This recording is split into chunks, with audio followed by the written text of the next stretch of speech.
Hey everyone, welcome back to Poplar Preparedness. In fact, the European energy crisis is actually getting worse. I know, it's a surprise. How could it possibly get worse? First, we had the Nord Stream 2 shut down due to politics and, red tape. And then we had the Nord Stream 1 shut down due to maintenance issues.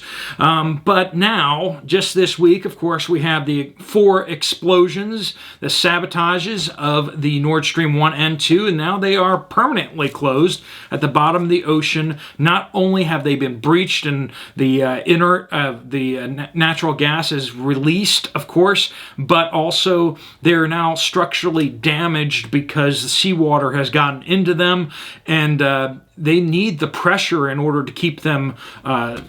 They're designed to be at that depth with the pressure equalized by the gas inside. With the seawater in the inside, who knows how long it would take to fix those things, and is anyone really going to step out and fix those? Okay, so we already know that natural gas flow into Germany is cut dramatically. But we're now hearing out of Italy that their gas from Bear Country has, over the summer, we heard that it was getting throttled down by about 25% over the summer, but now it has dropped to 0 due to technical issues. Tell me if you've heard this one before. But this is the natural gas that flows through Eastern Europe, the Eastern European country, right? And then into Austria, not Australia, into Austria. And in Austria is where we're having these technical issues. Now, this is Gazprom as well.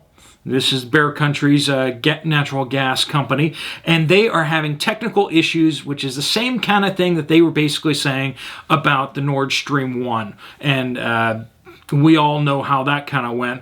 They had technical issues. They demanded that the sanctions be reversed, and if the sanctions weren't reversed, then they, had an accident, and they weren't able to deliver any gas. So they are shutting it down to 0 because of this technical issue, and it's basically them holding Italy hostage right now.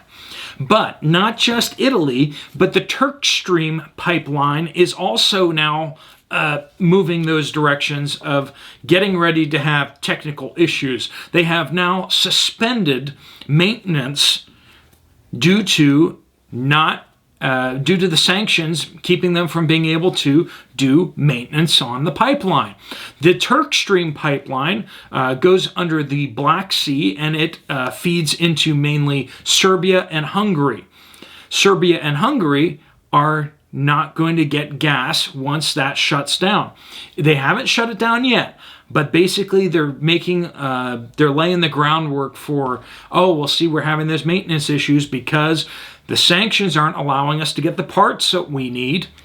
Now, whether that's legitimate or not, we can all agree on this, is that whether they're semi-legitimate, they're definitely using us as leverage to really twist the screws on these countries who are absolutely dependent upon the natural gas. This winter season coming up, it's starting to get cold in Europe, and they need that natural gas. Now, these countries have stocked up their natural gas, their reserves, but those reserves presuppose that natural gas is still flowing. Maybe not as much natural gas is flowing, but natural gas is still flowing. Now, Italy gets a lot of its natural gas from down south, from Africa. So they're only looking at 10% dependency upon the natural gas from Bear Country over there. But Germany, of course, we know that they were dependent of over 60% of their natural gas coming from Bear Country. And when we look at some of these other countries, there are varying dependencies upon natural gas. But the ones that are right along those pipelines, they mostly get their natural gas from Bear Country. And so when they just come in and start turning these things off, that's a big deal. In addition to all of that, I know, that pipeline that goes through Austria and goes into Italy, where does that come through? That comes through the country that's in conflict right now, Eastern Europe, right? That pipeline It's kind of a surprise to a lot of people that that's still flowing. You know, Bear Country gas going into Eastern Europe, and they're fighting a war against each other right now, but then like they're just letting their natural gas go through, right? Well, that has been working based on the trade agreements and the contracts that have been signed, but just recently we've heard that Naftogaz, which is the Ukrainian gas company, has just initiated a lawsuit against Gazprom, which of course Bear Country's gas company, and they are saying that they have defaulted on payments for the use of the pipelines for the transfer of the gas going through.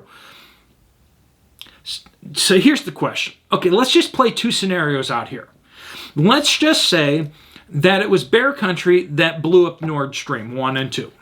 They blew up their own pipelines to prevent any natural gas ever getting to Germany. Is it beyond the realm of reason to think that maybe they might be willing to default on a contract? Yeah. I could see that, you know? I could see them defaulting on a contract, tearing up a little piece of paper as opposed to blowing up pipelines, right? Billion-dollar pipelines. If they cross that line, they're definitely willing to tear up some little piece of paper, right?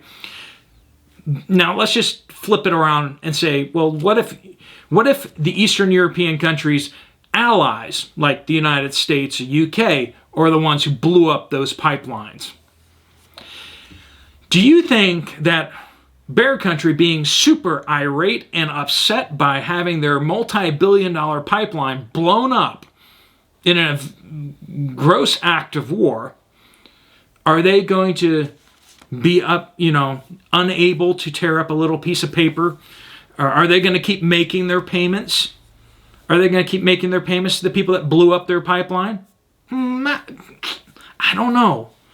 So either way you look at this, the continuation of Bear Country's gas flowing through Eastern Europe is not looking good. And Europe desperately needs that natural gas to keep the lights on, to keep their industry running, and to keep people warm this winter. It's not looking good for both the economies and for the people who are struggling. And that's going to get a lot worse as we see those natural gas inventories start plummeting as they burn through all that natural gas. The European Union has told their industries to start cutting their usage of natural gas. But it's not happening. They're not cutting nearly as much natural gas consumption as they're saying they need to in order to get through a mild winter. Simple fact is, by the end of winter, they're probably going to have run out of natural gas. How do you keep the lights on then? The French don't want to run their nuclear reactors because, Greenpeace, reasons. There's a lot of problems there. Nobody wants to run their coal fire plants over there because, warming and stuff. The simple fact is that something has to break here. Somebody needs to either burn something, and they're going to have to buy it from somewhere. They become wholly dependent upon Bear Country, and now it's coming to bite them. And it doesn't look like anyone's really going to be able to save them from this. They painted themselves into a corner, and that's the situation that we're going to face. And this is definitely going to impact the rest of the world. Where the European economy goes is going to impact the rest of the world. Natural gas prices in the United States are going to continue to go up. Yeah. New England prices for electricity, where are they? They're up significantly. Mid-Atlantic states, up significantly. A lot of people are seeing their electricity rates double what they were last year. And that's in the United States. This is definitely having a trickle-down effect across the oceans. What happens in Europe is definitely going to impact the rest of the world. All right, folks, if you found this video useful or helpful, you might want to check out this video right here. I'll see you over there, or else I'll see you later. Steve Poplar, out.